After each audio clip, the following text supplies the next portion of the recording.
오늘 우리에게 주시는 하나님의 말씀은 이사야 13장의 말씀입니다. 오늘 하루도 하나님만을 길로 삼고 살아가는 복된 하루가 되시기를 소망합니다. 이사야서의 말씀을 계속 묵상하고 있는데요, 이사야라는 이름의 뜻은 여호와는 구원이시다, 여호와께서 구원하신다라는 그러한 의미입니다. 그래서 이사야 전체의 메시지와 또 기록 목적 역시 반역한 유다 백성들이 하나님께로 다시금 돌이키고 하나님만이 유일한 구원자이심을 깨닫게 하려는 그런 목적으로 기록되었습니다. 즉, 힘 있는 나라나 열방을 의지하지 말고 오히려 그 열방을 다스리시는 하나님을 믿고 신뢰하며 의지하라라는 메시지를 계속 반복해서 전하고 있는 것입니다. 우리가 이사야 1장부터 12장까지가 한 단락인데요, 1장부터 12장에서 이 선지자는 하나님의 선택된 백성 이 유다에 대한 하나님의 심판과 또 하나님의 회복의 메시지를 번갈아서 전했습니다. 그리고 오늘부터 시작되는 이제 13장부터 또 23장까지가 한 단락입니다. 13장부터 23장까지는 유다와 주변 10개 나라에 대한 그러한 심판과 경고의 말씀이 기록되어져 있습니다. 즉, 이스라엘의 하나님은 유다 민족이 믿는, 유다 백성이 믿는 그러한 민족신이 아니라 당대의 최강대국이라고 불리우는 아수르와 바벨론과 또 애굽 나라의 운명과 미래를 결정하고 다스리시는 만왕의 왕이시다라는 것을 이야기하고 있는 것입니다. 즉, 유다뿐만 아니라 모든 민족들의 운명이 전적으로 이 하나님의 손안에 달려 있으니 이스라엘은 애굽이나 아수르, 바벨론 같은 강대국들을 의지해서는 안 되고 오직 하나님만을 의지하고 경외해야 한다라는 메시지를 전해주고 있는 것입니다. 열방에 대한 이 심판 모음집 가운데 첫 번째로 등장하는 나라가 이 바벨론입니다. 오늘 본문 1절을 보면 아모스의 아들 이사야가 바벨론에 대하여 받은 경고다라고 이야기하지요. 이 바벨론에 대한 심판의 경고는 오늘부터 시작해서 14장 23절까지 가장 많은 분량을 차지하고 있습니다. 그런데 한 가지 이상한 점은 이사야 선지자가 활동한 그 시기는 주전 8세기입니다. 그 당시에 이 세계 질서와 또 고대 근동의 그 패권을 장악하고 있던 나라는 아수르였습니다. 그리고 이후 쇠약해진 이 아수르를 무너뜨리고 신흥 강국으로 등장한 나라가 바벨론입니다. 다시 말해 바벨론은 주전 6세기에 번성한 나라입니다. 다시 정리를 하자면 이사야 생전에는 바벨론이 아주 작은 도시 국가에 불과했고, 연대적으로 보면 지금 이 이사야는 약 200년 후에 강성해지는 나라에 대해서 예언을 하고 있는 것입니다.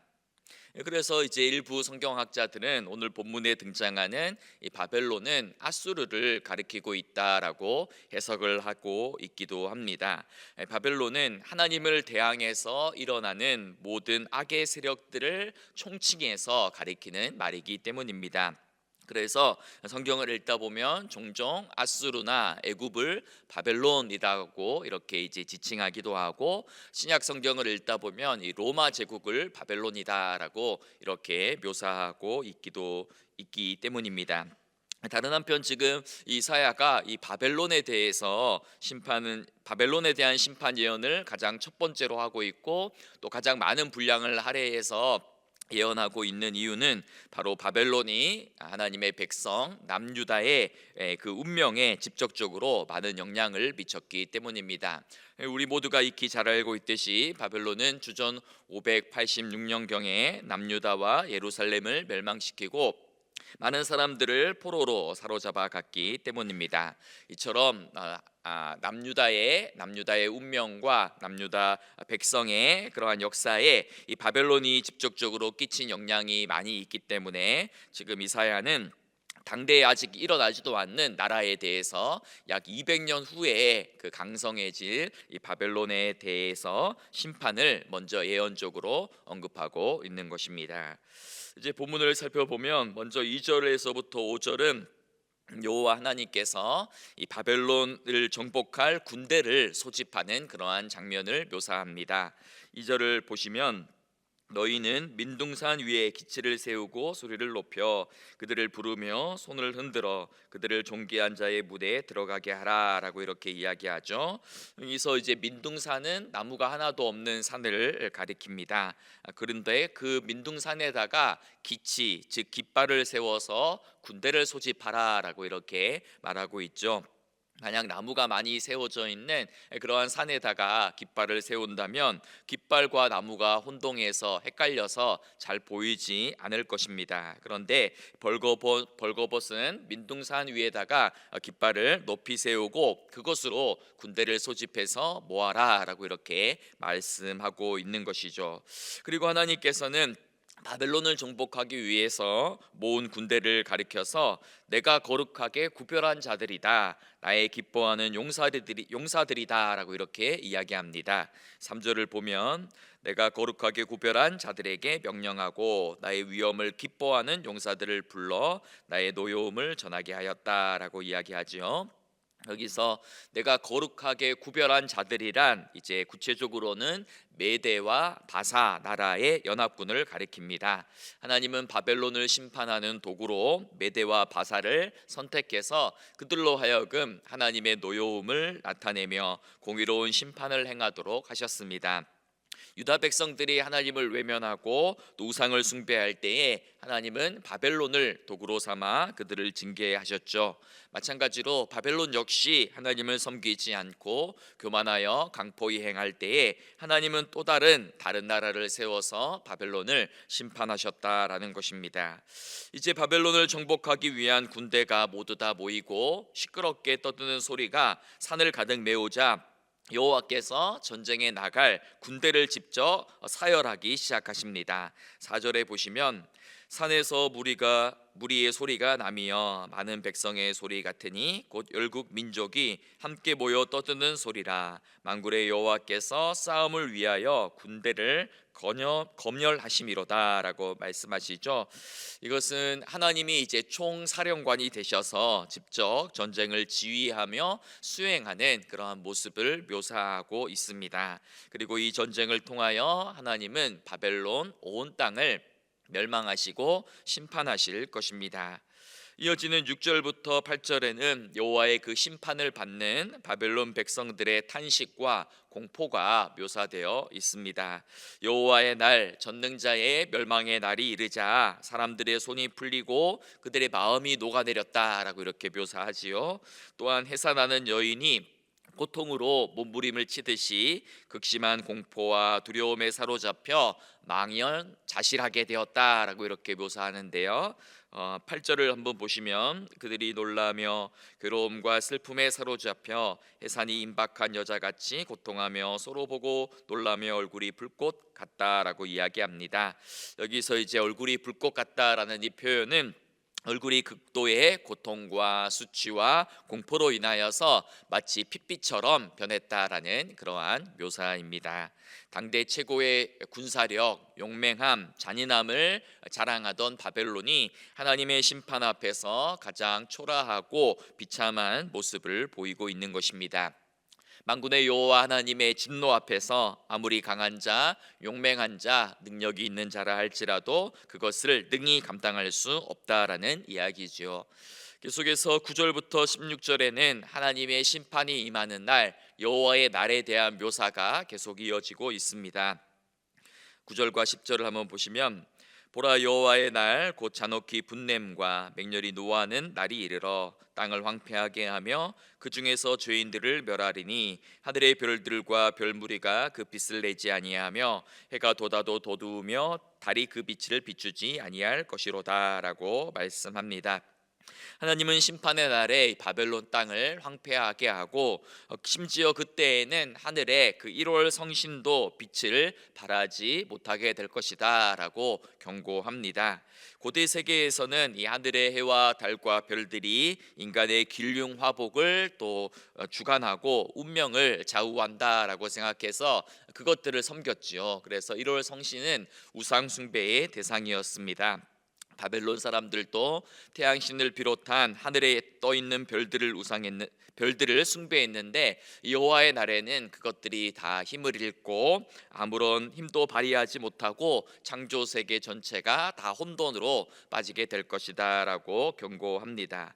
또한 12절을 보면 이제 수많은 사람들이 목숨을 잃고 이제 인구가 급격하게 줄어들어서 바벨론 사람들의 수가 순군보다도 더 작게 될 것이다라고 또 이렇게 경고하고 있는 것이죠. 그렇다면 이렇게 여호와의 날에 바벨론이 무서운 하나님의 심판과 징계를 받는 그 이유와 까닭이 무엇이겠습니까? 그것이 이제 11절에 나와 있습니다. 11절 말씀은 같이 한번 읽어볼까요? 내가 세상의 악과 악인의 죄를 벌하며 교만한 자의 오만을 끊으며 강포한 자의 거만을 낮출 것이며 라고 말씀하지요. 한마디로 바벨론의 죄가 무엇이나 두 가지인데 교만과 강포라는 것입니다. 교만은 인간이 자신의 자리를 망각하고 하나님을 무시하고 대들며 하나님의 자리를 대신 차지하려는 것이 바로 교만입니다. 또한 강포는 무엇입니까? 자기가 가진 힘으로 약한 사람들을 괴롭히고 가난한 사람들을 착취하는 것이 강포입니다. 이 바벨론이 대제국, 큰 강대국을 이룰 수 있었던 그 이유가 무엇이었겠습니까? 그것은 바로 다른 나라들을 약탈하고 정복하고 피를 흘리며 약한 나라의 자원과 양식과 노동력을 빼앗아서 착취했기 때문입니다. 그러하기에 이제 하나님께서는 그들의 그 바벨론의 악한 행위를 그대로 갚으시며 그들의 교만함과 그들의 강포함을 끊으신다라고 말씀하고 있는 것이지요. 이 말씀은 우리 모두도 새겨 들을 필요가 있습니다. 우리도 하나님 앞에서 혹시나 교만이 행하고 있지는 않는지, 또 사람들과의 관계 속에서 강포를 행하고 있지는 않는지 돌아볼 필요가 있다라는 것입니다. 하나님 없이도 내가 잘 살아갈 수 있다라는 것이 교만이고, 사람들을 함부로 무시하고 함부로 나보다 낮게 여기며 깔보는 것이 바로 강포라는 것입니다. 바벨론의 존재 방식은 바로 이러한 경쟁과 착취와 지배와 굴림이고, 하나님 나라의 존재 방식은 겸손과 희생과 정의와 사랑입니다. 여러분, 오늘 우리는 이 시대를 살아가면서 어떤 가치를 더 중요하게 여기며 또 어떤 가치를 우리 인생의 목표로 삼고 있습니까? 바벨론의 방식대로 살아간다면 이 땅에서는 잠시 권세와 영광을 누릴 수 있을런지 몰라도 여호와의 날에는, 하나님의 심판의 날에는 하나님의 무서운 징계를 피할 수가 없습니다. 따라서 우리는 오늘의 말씀을 읽으면서 이 바벨론의 죄를 반면교사로 삼아 하나님 앞에서 교만을 버리고 사람들을 지배하고 그 위에 서려는 그러한 강포함을 버리고 날마다 가난하고 겸허한 마음으로 하나님의 정의와 공의를 따르며 살아가는 우리 모두가 되기를 소망합니다. 마지막으로 17절부터 22절은 바벨론을 공격하고 초토화시키고 멸망시키는 그 군대가 어느 나라인지를 구체적으로 밝혀주고 있는데요. 17절을 보시면 보라, 은을 돌아보지 아니하며 금을 기뻐하지 아니하는 메대 사람을 내가 충동하여 그들을 치게 하리니 라고 이렇게 말씀하고 있죠. 보통 전쟁은 왜 일으킵니까? 상대방의 어떤 재산, 금과 은을 빼앗기 위해서 전쟁을 일으키지 않습니까? 그런데 지금 메대 사람이 바벨론을 공격하는 이유는 금이나 은과 같은 재물을 얻기 위한, 즉 전리품을 얻기 위한 목적이 아니다라고 이야기합니다. 오히려 하나님이 그들을 충동해서 바벨론을 치게 하신다라고 이야기하고 있는 것이지요.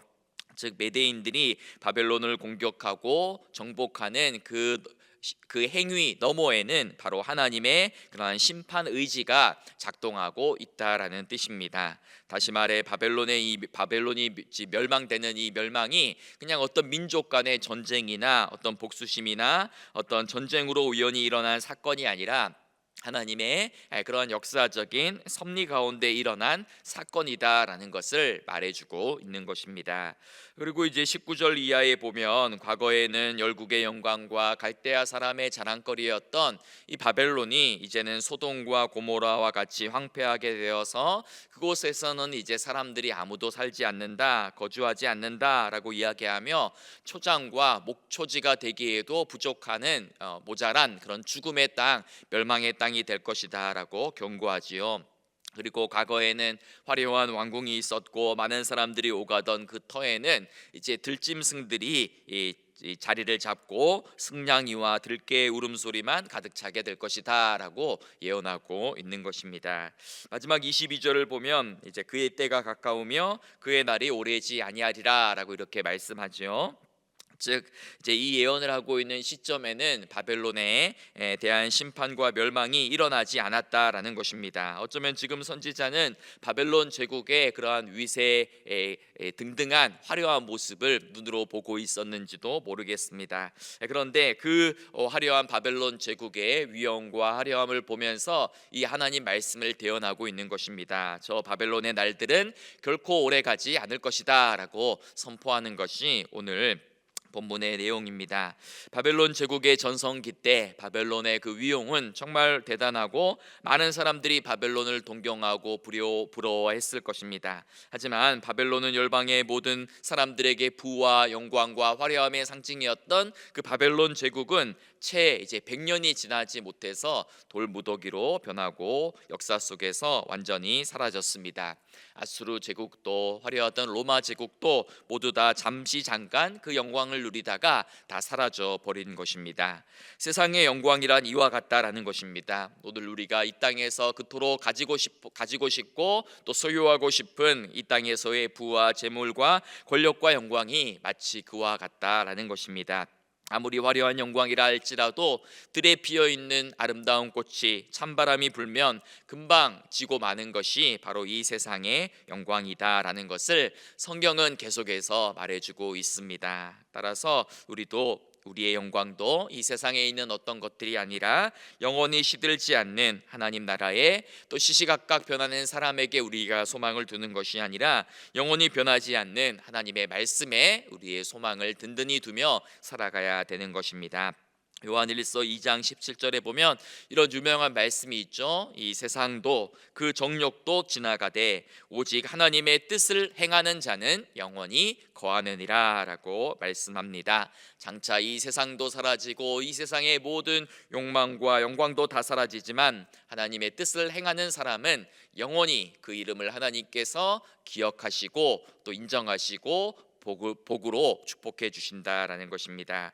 바라기는 오늘의 이 말씀을 묵상하고 또 이 말씀을 가지고 기도하는 가운데에 아침 안개와 같은 이 세상 영광 추구하지 않고 오직 하나님께만 소망을 두며 하나님 앞에 늘 겸손하며 사람들 앞에 겸손하며 하나님의 영광을 구하며 살아가는 우리 모두의 삶이 되기를 소망합니다.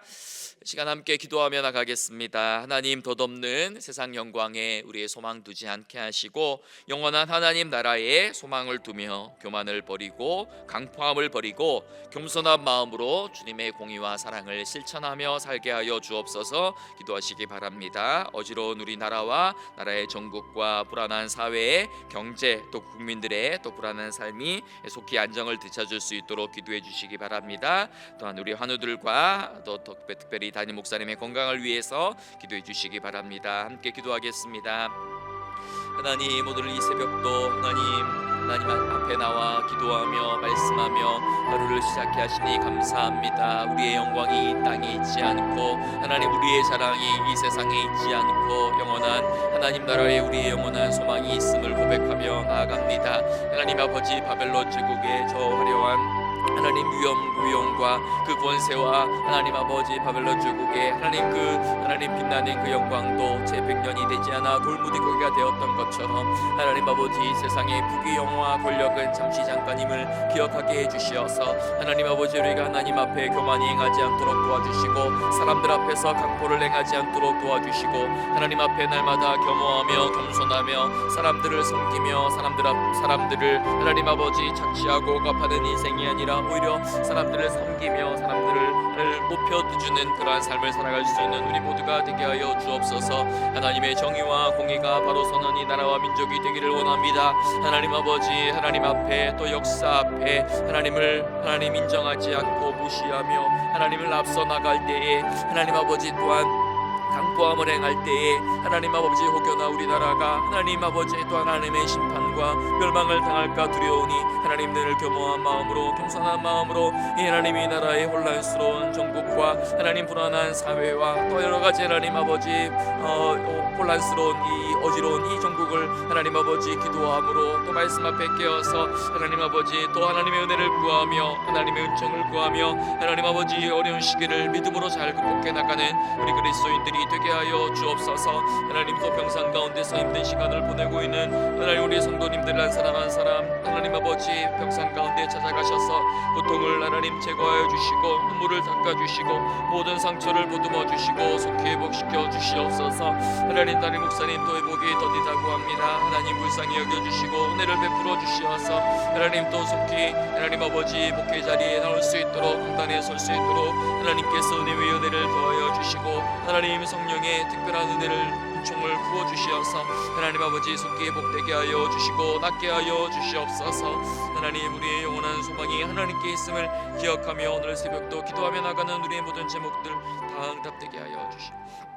사랑의 하나님, 오늘도 주의 말씀으로 복된 하루를 시작하게 하시니 감사합니다. 수천 년 전 하늘을 닿을 듯 높이 쌓은 바벨론의 성도, 높은 성벽과 성문을 자랑하던 바벨론 제국도 모두 역사에서 사라지는 모습을 보며 우리들이 정말 찾고 구하고 소망해야 할 것들이 무엇인지를 돌아봅니다.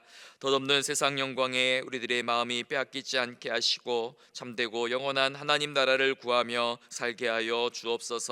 하나님 앞에서 교만과 강포를 버리게 하시고 겸손과 희생과 주님의 공의와 사랑을 실천하며 살게 하여 주옵소서. 그리하여 장차 이 세상도 사라지고 이 세상의 욕망도 사라지지만 오직 하나님의 뜻을 행하는 사람만이 영원히 남게 될 때에 거기 저희들의 이름이 남아 있을 수 있도록 은혜를 베풀어 주시옵소서. 하나님, 나라가 많이 어지럽고 혼란스럽습니다. 이 땅의 모든 위정자들과 모든 정치인들이 하나님을 두려워하게 하시고 백성들과 국민들을 존중히 여길 수 있도록 은혜를 베풀어 주시고 이 땅의 정치, 경제, 사회, 문화, 군사, 교육, 의료 모든 영역들마다 사람의 생각과 뜻이 아닌 하나님의 뜻과 주권이 바로 서게 하여 주옵소서. 이 어지러운 시대 가운데 또 혼란스러운 이 시대 가운데 우리 그리스도인들이 더 깨어 기도하게 하시고 하나님 아버지 어떤 이념적인 논쟁이 아니라 정말 하나님 나라의 그러한 관점에서 하나님 이 시대를 바라볼 수 있는 그러한 하나님 아버지 믿음의 영안을 열어주시어서 정말 애끓는 마음으로 나라를 위하여 금식하며 기도하는 우리 모두가 되게 하여 주옵소서. 하나님 아버지 육신의 연약함으로 힘들어하는 하나님 우리 환우들이 있습니다. 주님 불쌍히 여겨주시고 평상 가운데 친히 찾아가셔서 위로하여 주시고 그와 같이 홀로 두지 마시며 하나님께서 때를 따라 풍성한 은혜를 도하여 주시며 치료하는 광선을 비추어 주시옵소서. 담임 목사님 더 빨리 회복될 수 있도록 은혜 위에 은혜를 베풀어 주시고 속히 회복되셔서 또 강단에서 힘있게 주의 말씀 선포할 수 있도록 하나님 우리 모든 교인들 더 깨어 기도하게 하여 주옵소서. 오늘 하루의 삶도 주님의 손에 온전히 맡겨드리며 예수님의 이름으로 기도드리옵나이다. 아멘.